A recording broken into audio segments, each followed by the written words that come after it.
दोस्तों, आज की कहानी आपको ये नहीं सिखाती कि लालच बुरी बला है, बल्कि आपको ये सिखाती है कि जब आपकी किस्मत के लगे पड़े हों तब आप कितना भी हाथ पैर मार लो पर किस्मत आपकी लेकर ही रहती है। तो कहानी शुरू होती है और हम एक साइंटिस्ट को देखते हैं जिसका नाम एल्बर्ट होता है। वो अपने घर के बिल्स को देख रहा था, जिसको देखकर वो परेशान हो जाता है कि भीनचो मैं इतने सारे बिल्स कैसे भरूंगा, मेरे जेब में तो एक फूटी कौड़ी भी नहीं है। इसी दौरान वहाँ पर उसका बेटा जिमी एक कुत्ते के बच्चे को लेकर आता है और कहता है कि पापा हम इसे रख लें, ये सिर्फ $5 का है। अब $5 सुनते ही एल्बर्ट की फटकर 64 हो जाती है और वो उसे कहता है कि बेटा तुम लोग ही पल जाओ, वही काफी है हमारे लिए। अब ये सुनकर उसका बेटा काफी उदास हो जाता है और नाराज होकर वहाँ से चला जाता है। इसके बाद हम एल्बर्ट की पत्नी कैटी को देखते हैं जो कि एक रेसिपी बुक में देखकर चिकन 69 बना रही थी। तभी वहाँ पर एल्बर्ट आता है तो उसकी पत्नी उसे कहती है कि इसे टेस्ट करके बताओ ये कैसा बना है। लेकिन एल्बर्ट जब उसे टेस्ट करता है तो उसका स्वाद किसी कुत्ते की टट्टी के जैसा होता है। लेकिन वो अपनी पत्नी से सच नहीं कहता और उसे कहता है कि जानेमन तुम्हें तो मास्टर शेफ में जाना चाहिए। पत्नी कहती है कि तुम्हें भी अब बाहर से लंच खरीदना बंद कर देना चाहिए, मैं अब से तुम्हें रोज अच्छा अच्छा खाना बनाकर खिलाया करूंगी। एल्बर्ट कहता है कि नहीं जानेमन, तुम्हें रोज रोज मेरे लिए परेशान होने की जरूरत नहीं है। उसकी पत्नी कहती है कि इसमें परेशानी की क्या बात है, पति के लिए अच्छा अच्छा खाना बनाना तो एक पत्नी का धर्म होता है। अब बेचारा एल्बर्ट उसे क्या ही कहता, क्योंकि अगर उसने उसे सच बोल दिया तो आज के बाद उसे मुट्ठी मारकर ही काम चलाना होगा। आगे वो तैयार होकर अपने ऑफिस के लिए निकलता है, जिस दौरान उसकी पत्नी उसे उसका बनाया चिकन देती है जिसे वो बेमन से ले लेता है। आगे उसका बेटा उसे कहता है कि पापा हम एक कुत्ता क्यों नहीं रख सकते, हमारे पड़ोसी के पास भी तो कुत्ता है। एल्बर्ट कहता है कि वो भीसड़ी वाला तो करोड़पति की औलाद है, वो कुत्ता क्या अपने लिए शेर भी खरीद सकता है। वहीं ये सारी बातें उनका पड़ोसी फिसड्डी कुमार भी सुन रहा था, जो सुनते ही वो उसे मारने के लिए खड़ा होता है, पर तभी उसकी पत्नी उसे शांत करा देती है। जिसके बाद एल्बर्ट अपनी खटारा कार में ऑफिस के लिए निकल जाता है। रास्ते में वो अपने एक दोस्त गुलशन पकौड़ी वाला को पिक करता है जो कि पेशे से एक लॉयर था। तभी जाते वक्त अचानक से एक स्पोर्ट्स कार इनके सामने से गुजरती है और एल्बर्ट की कार वहीं पर बंद पड़ जाती है। ये स्पोर्ट्स कार इन दोनों चूतिए भाइयों की होती है। वो एल्बर्ट से कहते हैं कि भीसड़ी के ये कचरे का डब्बा अपने घर पर ही रखा कर, जो कहकर वो दोनों वहाँ से चले जाते हैं। तभी एल्बर्ट गुलशन पकौड़ी वाला से कहता है कि तुम इन चूतियों के खिलाफ कोई लीगल एक्शन ले सकते हो क्या। वो कहता है कि मैं ले तो सकता हूँ, पर उसके लिए मुझे खूब सारा पैसा चाहिए, जो कि मुझ जैसे फकीर के पास तो नहीं है। आगे एल्बर्ट अपने ऑफिस पहुँचता है जो कि एक रिसर्च सेंटर होता है। यहाँ पर एल्बर्ट अलग अलग जीवों की मानसिक क्षमता को परखने का काम करता है और इसी के चलते उसके पास बहुत सारे जीव जंतु थे जिन पर वो एक्सपेरिमेंट कर रहा था।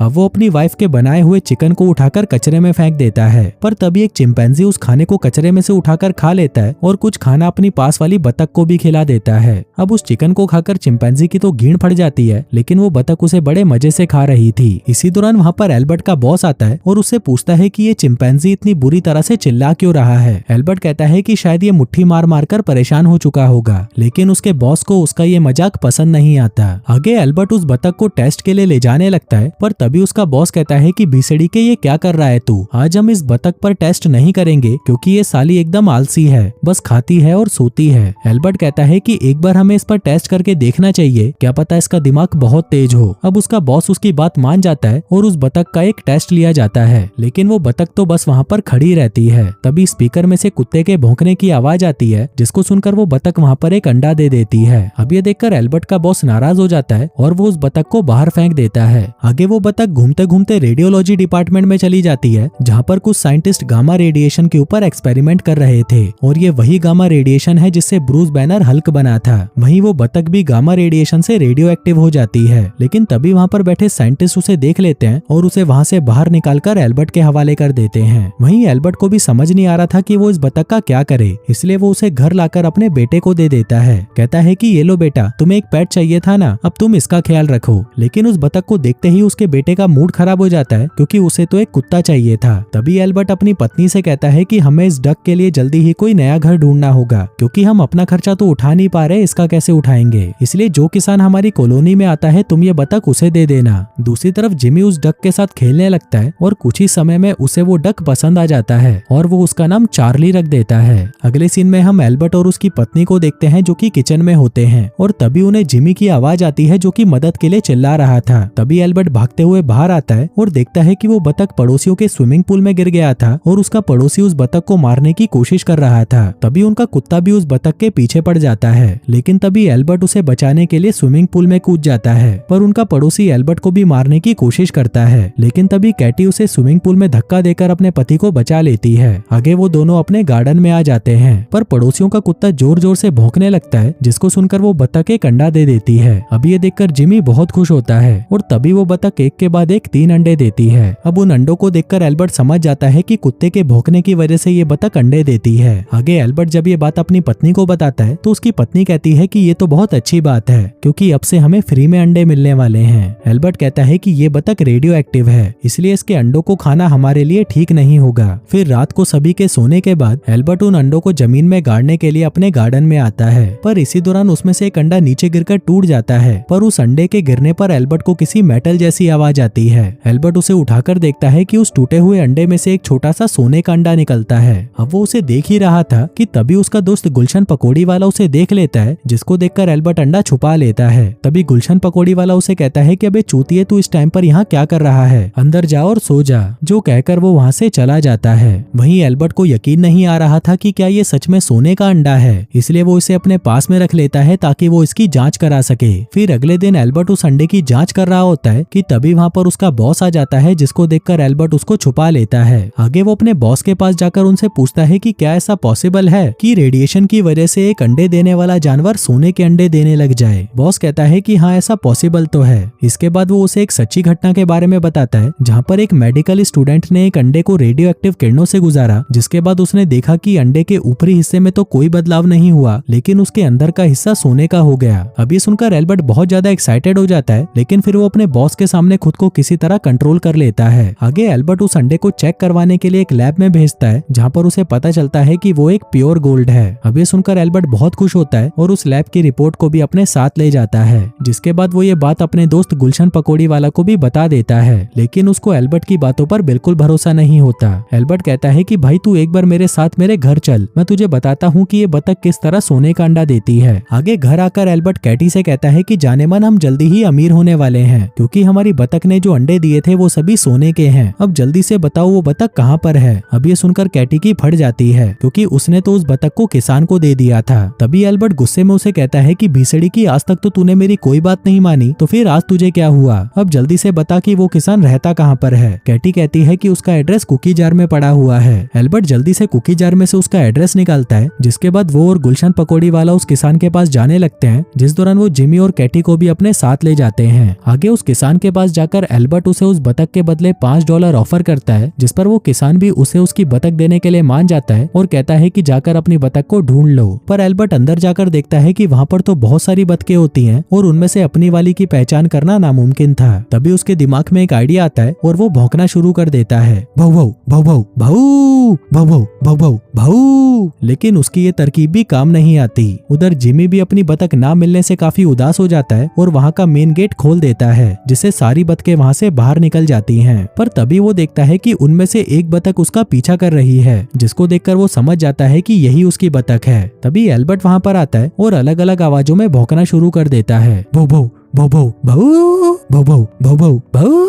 तभी उसकी आवाज सुनकर वो बतख एक अंडा दे देती है और उस अंडे को तोड़ने पर उसमें से सोने का अंडा निकलता है, जिसको देखकर गुलशन पकौड़ी वालों को भी उसकी बातों पर यकीन हो जाता है। अगले सीन में हम एल्बर्ट और गुलशन को देखते हैं, जो कि हिसाब लगा रहे थे कि हम इन अंडों से कितना पैसा कमा सकते हैं। तभी हिसाब लगाकर गुलशन कहता है कि हम इससे करीब $1 लाख कमा सकते हैं। जिसके बाद वो एल्बर्ट को सलाह देता है कि भाई तू अपनी लाइफस्टाइल को कभी मत बदलना और ना ही महंगी महंगी चीजें खरीदना, क्योंकि इससे सबको तुम पर शक हो सकता है। अब ये सुनकर एल्बर्ट गुलशन पकौड़ी वाला को अपना पार्टनर बना लेता है, ताकि जरूरत पड़ने पर वो उसे लीगल सपोर्ट दे सके। वहीं एल्बर्ट की पत्नी को उसके बर्ताव में बदलाव दिखाई देता है, क्योंकि उस बतख के आने के बाद से एल्बर्ट ने अपने परिवार पर ध्यान देना ही बंद कर दिया था। फिर अगली सुबह कैटी को बैंक की तरफ से फोन आता है, जिसमें मैनेजर उसे कहता है कि तेरे पति ने जो हमसे लोन लिया था उसे वो चुकाना पड़ेगा, नहीं तो तेरे पति को गिरफ्तार कर लिया जाएगा। अब ये सुनकर कैटी बहुत ज्यादा परेशान हो जाती है और तभी वो देखती है कि उसके पड़ोसियों का कुत्ता जोर जोर से भौंक रहा होता है, जिसको सुनकर वो बतख फिर से एक अंडा दे देती है। तभी ये देखकर कैटी को एक आइडिया आता है और वो उस सोने के अंडे को लेकर सीधा बैंक में चली जाती है, ताकि वो उसके बदले कैश ले सके, लेकिन बैंक उसे लेने से इनकार कर देता है। आगे मैनेजर उसे कहता है कि तुम्हें ये किसी सुनार को बेचना चाहिए, शायद वो तुम्हें इसके बदले अच्छे पैसे दे पाएगा। अब कैटी भी वैसा ही करती है और वो उस अंडे को एक सुनार को बेचकर उससे $900 का चेक ले लेती है, जिन पैसों से वो अपने लिए नए और महंगे महंगे कपड़े खरीदती है। आगे एल्बर्ट जब अपने घर पर आता है तो वो कैटी से पूछता है कि तुमने ये कपड़े कहाँ से लिए। कैटी उसे सब कुछ बता देती है, जिसे सुनकर एल्बर्ट भड़क जाता है और कहता है कि भीसड़ी की पैसा देखा नहीं कि खर्च करना शुरू भी कर दिया। कल तूने गुलशन की बात नहीं सुनी थी क्या? तभी वहाँ पर गुलशन पकौड़ी वाला भी आ जाता है और कैटी उसको भी बता देती है कि उसने वो सोने का अंडा बेच दिया। ये सुनकर गुलशन उसे कहता है कि तुमने ये बहुत अच्छा किया, क्योंकि वहाँ पर हमें किसी तरह के प्रूफ की जरूरत नहीं है कि हमारे पास ये अंडा कहाँ से आया। जिसके बाद कैटी हर रोज एक नए सुनार के पास जाती है और उन्हें वो अंडा बेच आती है। लेकिन फिर कुछ ही दिनों के बाद ये सोने वाले अंडे की बातें हर जगह पर फैलने लग जाती हैं। उधर दूसरी तरफ हम एल्बर्ट के पड़ोसी फिसड्डी कुमार को देखते हैं, जो किसी स्पेशल फोर्स में काम करता था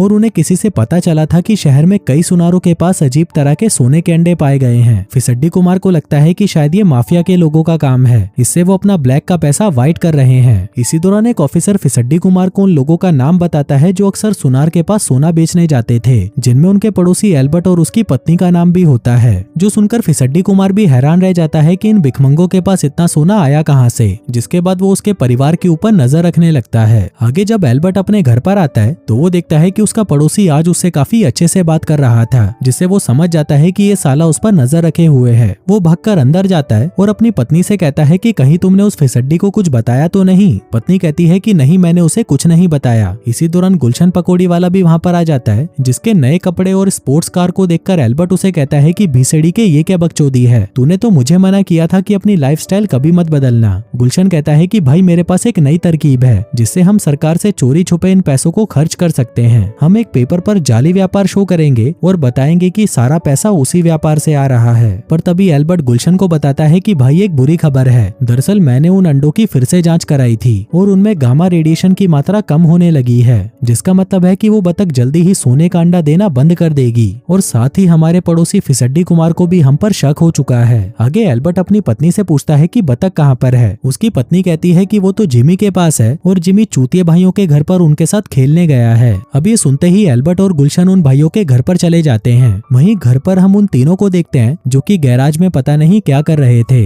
तभी वो बतख जाकर एक बैटरी पर बैठ जाती है, लेकिन उसे कुछ नहीं होता। तभी वो दोनों चोमू भाई भी उस बतख के पास आते हैं और देखते हैं कि जो करंट होता है वो सीधा उस बतख की बॉडी से पास हो रही थी, जिसको चेक करने के लिए वो उसकी बॉडी से म्यूजिक सिस्टम चलाकर देखने लगते हैं। पर तभी एल्बर्ट और गुलशन वहाँ पर आकर उस बतख को वहाँ से ले जाते हैं। दूसरी तरफ हम जिमी को देखते हैं, जो कि काफी उदास होता है, क्योंकि उसे लग रहा था कि उसका बाप सिर्फ उस बतख से ही प्यार करता है। उधर एल्बर्ट बतख को घर लाकर उसके सामने भौंकना शुरू कर देता है, ताकि वो उससे ज्यादा अंडे ले सके। वहीं दूसरी तरफ उनका पड़ोसी उन सभी पर नजर रखे हुए था। तभी वो उस बतख को अंडा देते हुए देख लेता है, जिसको तोड़कर वो उनमें से सोने का अंडा निकालते हैं। वहीं फिसड्डी कुमार की पत्नी भी उसे अपने पड़ोसियों पर नजर रखते हुए देख लेती है। तभी वो उस पर चिल्लाने लगती है और फिसड्डी कुमार पेड़ से नीचे गिर जाता है। आगे फिसड्डी कुमार अपना शातिर दिमाग लगाता है और वो एल्बर्ट के बेटे को एक साइकिल गिफ्ट करके उसे बतख के बारे में सब कुछ उगलवा लेता है। जिसके बाद वो अलग अलग आवाजों में भौंकने की कोशिश करता है। भौ भौ भौ भौ भौ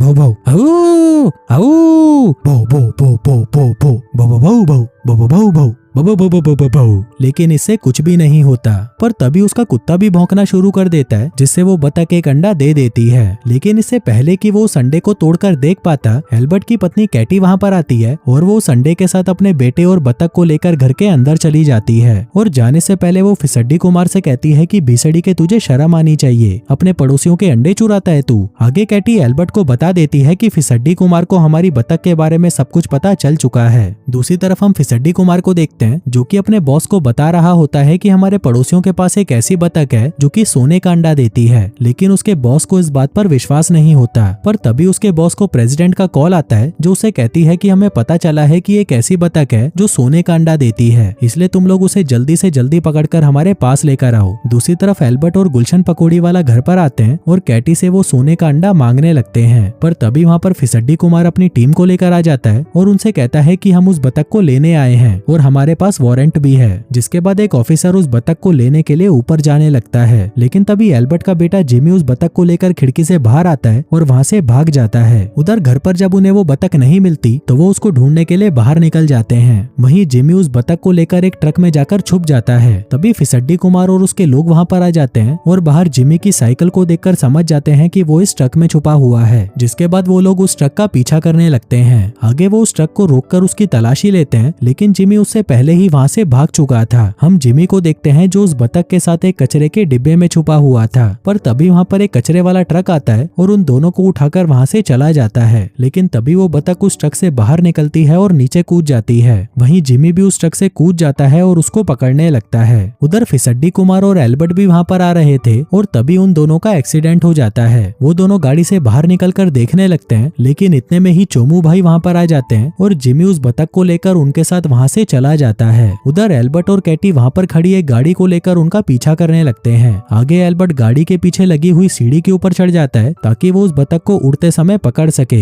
वहीं फिसड्डी कुमार भी उनको देखकर उनका पीछा करने लगता है। दूसरी तरफ चोमू भाई अपनी गाड़ी को एक बिल्डिंग के ऊपर ले जाते हैं, जिसको वहाँ पर एल्बर्ट भी देख लेता है और वो गुलशन से उस गाड़ी को बिल्डिंग के पास लाने को कहता है। जिसके बाद वो तीनों उस गाड़ी से उतरकर उस बिल्डिंग के ऊपर जाने लगते हैं। वहीं जिमी उस बतख को बचाने के लिए एक बिल्डिंग से दूसरी बिल्डिंग की तरफ सीढ़ी लगाकर जाने लगता है, पर तभी वो सीढ़ी फिसल जाती है और जिमी वहाँ से नीचे की तरफ आ जाता है। तभी एल्बर्ट जिमी को बचाने के लिए वहाँ पर पहुँच जाता है और जिमी से कहता है कि मुझे अपना हाथ दो। जिमी कहता है कि आप मुझसे ज्यादा इस बतख से प्यार करते हो। एल्बर्ट कहता है कि ये सब बातें हम बाद में कर लेंगे, पहले तू मुझे अपना हाथ दे। अब क्योंकि वो सीढ़ी भी टूटने वाली थी तो गनफटी में जिमी भी अपना हाथ आगे बढ़ाता है और एल्बर्ट उसे बचा लेता है। यहाँ पर वो अपने बेटे को सही सलामत देखकर बहुत खुश था और उसे अब पता चल चुका था कि उसके लिए उसका परिवार ज्यादा जरूरी है। आगे वो ऑफिसर एल्बर्ट से उस बतख को ले लेते हैं, जिसके साथ वो एल्बर्ट को भी अरेस्ट कर लेते हैं क्योंकि उसने सोने के अंडों को गैर कानूनी तरीके से बेचा था। इसके बाद बहुत सारी सिक्योरिटी के साथ उस बतख को कोर्ट में लाया जाता है। वहीं उस बतख को देखने के लिए कोर्ट के बाहर बहुत ज्यादा भीड़ इकट्ठा हो चुकी थी। आगे कोर्ट में सरकारी वकील फिसड्डी कुमार से पूछता है कि क्या आपने इस बतख को सोने का अंडा देते हुए देखा है। फिसड्डी कुमार कहता है कि हाँ मैंने देखा है। वकील पूछता है कि क्या आप कोर्ट में ये साबित करके दिखा सकते हो। अब फिसड्डी कुमार उस बतख के सामने कुत्ते की तरह भौंकने लगता है, भाऊ भाऊ भाऊ भाऊ भाऊ भाऊ भाऊ भाऊ भाऊ भाऊ, पर इससे कुछ भी नहीं होता और वो बतख एक भी अंडा नहीं देती। लेकिन तभी एल्बर्ट खड़ा होता है और उस बतख के सामने भौंकने लगता है, भाऊ भाऊ भाऊ भाऊ भाऊ भाऊ भाऊ भाऊ भाऊ भाऊ भाऊ, जो सुनकर वो बतख एक अंडा दे देती है। लेकिन जब उस अंडे को तोड़कर देखा जाता है तो वो सिर्फ एक मामूली अंडा होता है, जिसे देखकर एल्बर्ट समझ जाता है कि इस बतख के ऊपर से रेडिएशन का असर खत्म हो चुका है, इसलिए उसने सोने का अंडा नहीं बल्कि नॉर्मल अंडा दिया है। अब ये देखकर जज उस बतख को एल्बर्ट को वापस कर देता है और इस केस को यहीं पर खत्म कर देता है। तभी सरकारी वकील कहता है, लेकिन सर एल्बर्ट के अकाउंट में $45,000 भी तो हैं, जिस पर जज कहता है कि ये पैसे उसके खुद के हैं और इसे वो रख सकता है। आगे उस बतख को वापस पाकर जिमी भी बहुत खुश होता है और दोस्तों इसी के साथ ही ये कहानी यहीं खत्म हो जाती है।